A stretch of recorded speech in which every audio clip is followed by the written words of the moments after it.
So the exam session is officially done with both the NEET SS and INSS done, and almost the students, everybody know where they are. It's time for some retrospection and some celebration, and it gives me immense pleasure today to have Dr. Sudharshan with us, who secured an AML rank of 3 and a NEET SS a great rank again there with rank 35.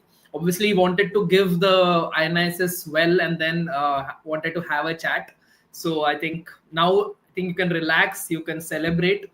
Firstly, again, rheumatology, like with the number of seats going on, it's very difficult giving the exam. Firstly, to take a decision to give the exam because it's so competitive, and I think everybody apart from maybe rank 1 is a little bit iffy with respect to how to receive the rank, because there's only one seat in PGI and the others are newly developing departments. But still, like he has Dr. Sudarshan has an excellent backup with having joined NIMS Hyderabad in rheumatology itself. So congratulations, Sudarshan, on both your NEET SS achievement as well as a great rank in INSS. So how does it feel, firstly, after such a great result? Sir, thank you so much. It's been a wonderful journey, actually. I started in January, and if you told me in January that this is where I'd be at the end of it, I would have been quite happy and grabbed it with both hands. So, yeah, I'm quite happy with where I am right now. Yeah, so, can you introduce yourself to our viewers, like about yourself and about your academic journey? Sure. Sir, so I did my MBBS and MD in General Medicine from JIPMER in Pondicherry. For the last 2 years, I've been working as a senior resident in the Department of Medicine at AIIMS Jodhpur. During my work here at Jodhpur, it's when I realized that I was really interested in the field of rheumatology as such. Post my MD, I was very certain that I'd become a faculty in medicine itself because I really love the breadth of medicine and the challenges that poses. During my work here, I also realized that I really enjoyed the field of rheumatology as such. The way that it is very pan-systemic in nature, how it is still quite clinical in nature, even today, even with so many investigations available. So I decided that I would jump into this field because I really liked it. So, and I was very sure that if I would pick one field, it would be rheumatology only and nothing else. And I started my preparation for SS. Yeah, especially you coming from a pure internal medicine background and also 2 extra years, that is 5 years of internal medicine, you would want to continue in something that is closest, and I think most would believe it is rheumatology. Was that the main reason why you chose rheumatology? Because usually there is always a confusion, especially more so in students who are not sure into which super specialty they would go. Like many people start off in MD medicine itself thinking about neurology or cardiology, right? But most, like I don't know about the proportion, but many do come into internal medicine thinking of it as an internist job and then decide. So that confusion, how did you clear? Sir, I was very clear from my MBBS days itself that medicine is where I wanted to be. And during my MD, I did not find any, because of COVID, I did not have many specialty postings as such. So my only periphery postings were during the COVID ward itself and nothing else. So I did not have any specific inclination to any specific single subject. Then while working here as an SR, I was on the faculty track. And then I realized while working in rheumatology that I liked that subject as such. I really liked reading about it. I liked how follow-up based it was and how the patients keep coming back and how you can really make a difference. I could see people in the last 2 years itself, people who were at one point felt that their lives were over, could come back, actually do really well in their lives with basic immunosuppression itself. It really gave me a lot of satisfaction and joy. So that's why I decided to pick up this subject. And like obviously now coming into preparation, because that is the next step, right? Once you decide, you also have to achieve that goal. So firstly, your first major kind of target was NEET SS. So because we couldn't talk about NEET SS, let's talk a little bit about how your journey was with respect to the preparation for NEET SS. Sure. So I quit at the end of January from my SRship job here to start preparing for NEET SS. NEET was at the end of March, so I had just around 2 months to read. I had not read much before that at all. I had never focused on reading for an entrance exam because it was never my aim until now.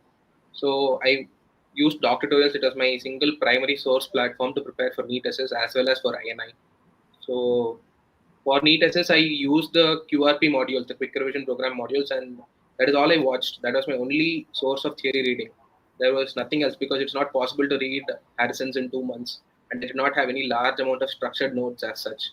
So whatever notes I made in 2 months was predominantly based on the QRP program only, and as much of the question bank as I could, because the question bank is also vast and extensive for NEET SS as such. So as much as I could from the question bank, I gave the GTs as much as I could, and used to review them regularly. So based on that, my ranks in the mocks were around 90 to 100, roughly is what I was getting during the NEET sessions. And during the exam, because this time they made it a section based exam, it was a little bit different from what it was previously, and definitely the standard of exam this time was much higher compared to the previous two sessions.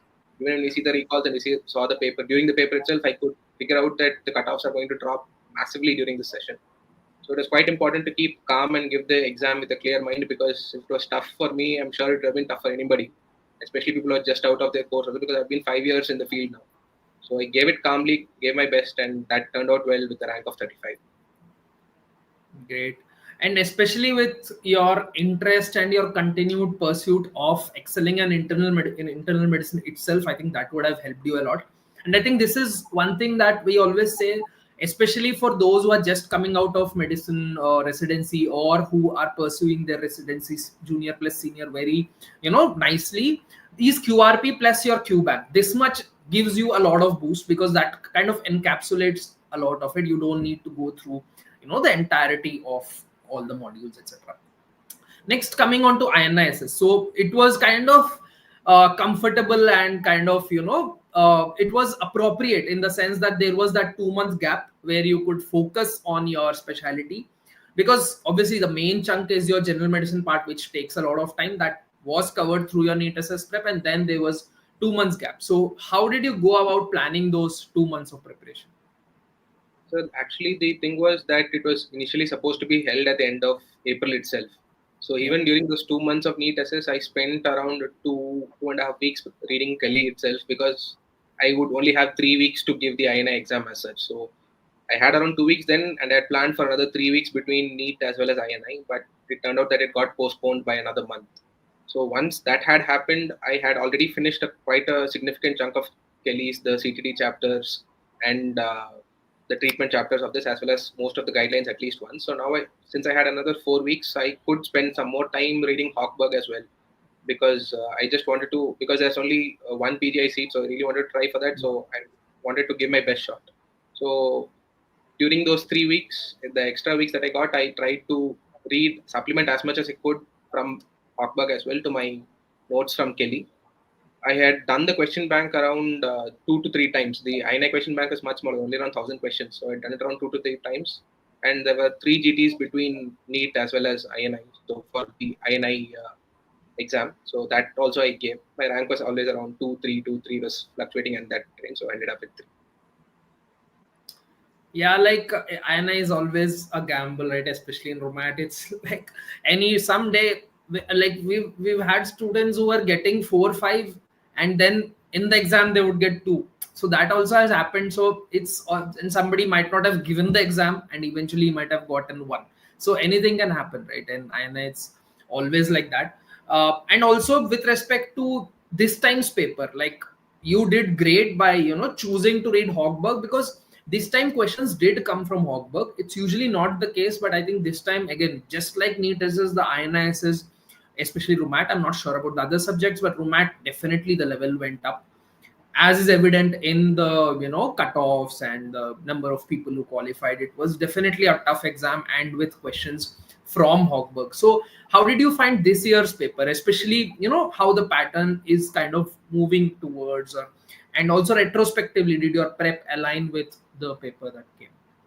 Yeah. So actually, compared with the November session of last year, that session was predominantly Kelly based. So Hmm. almost line by line, they would ask questions directly from Kelly.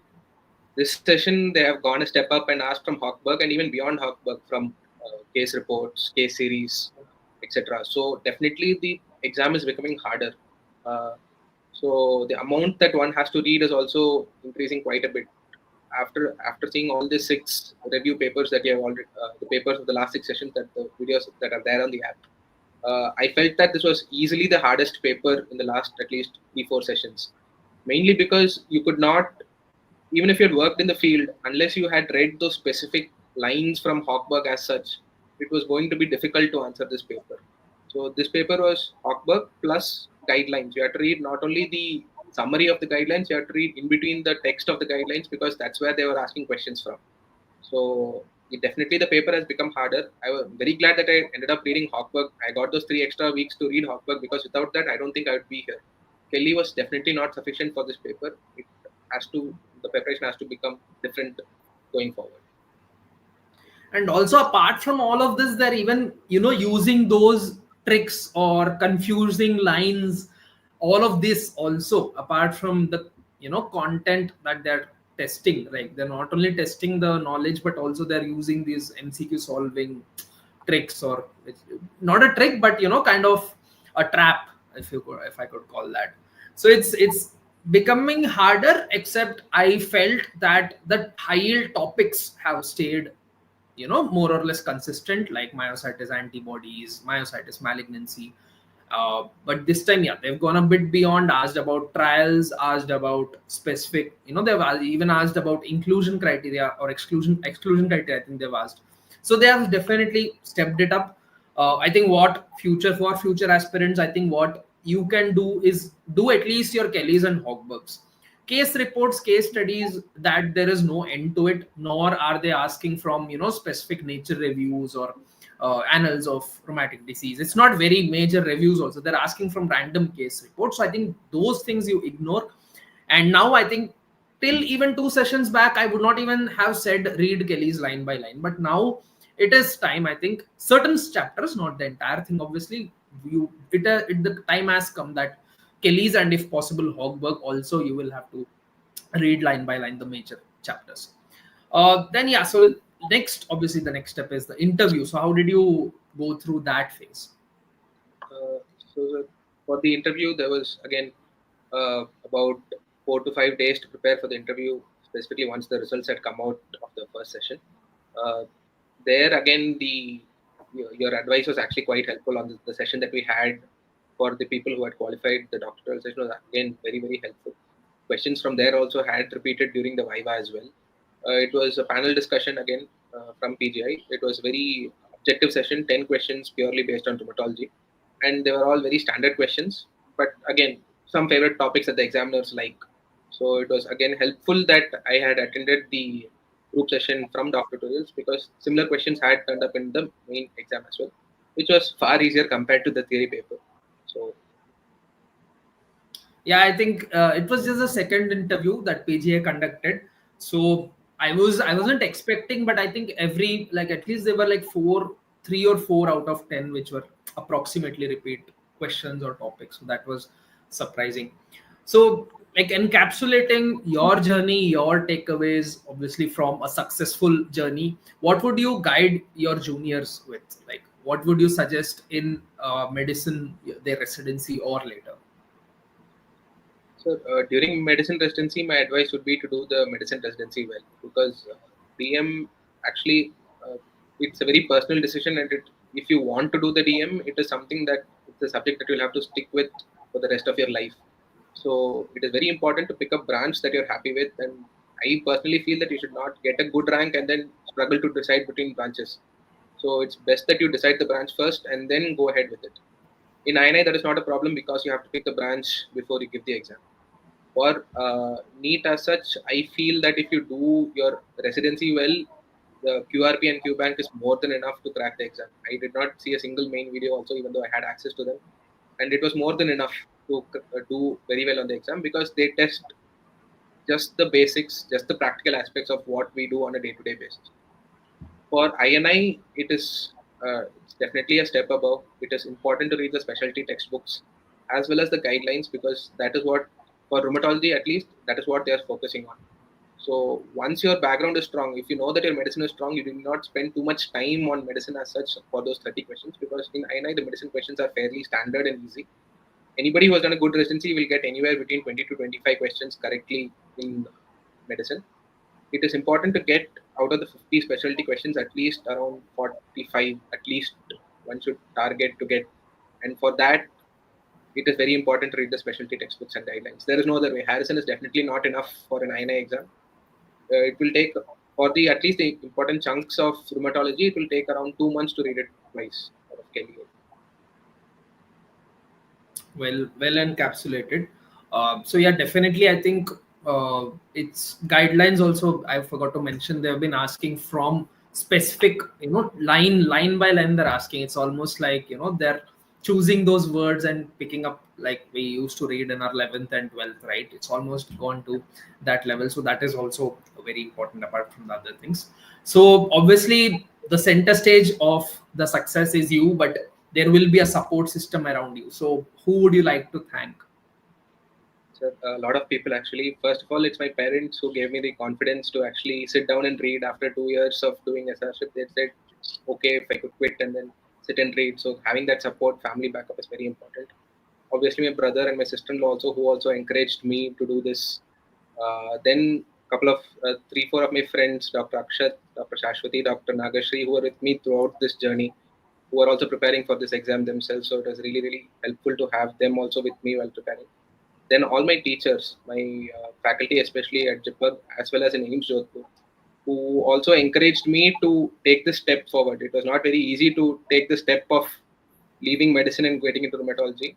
They first built my interest in the subject, and later they encouraged me to go forward with it. So all my faculty uh, at both places, I'm really, really grateful and thankful to them to be here. Great, Sudarshan. I think it was great talking to you, and more so importantly for the students who would be watching this interview and giving their exams the coming sessions. Very nice talking to you, Sudarshan, Thank you, sir. and we Thank you keep so in much. touch. Sure, sir. Thank you. Thanks a lot.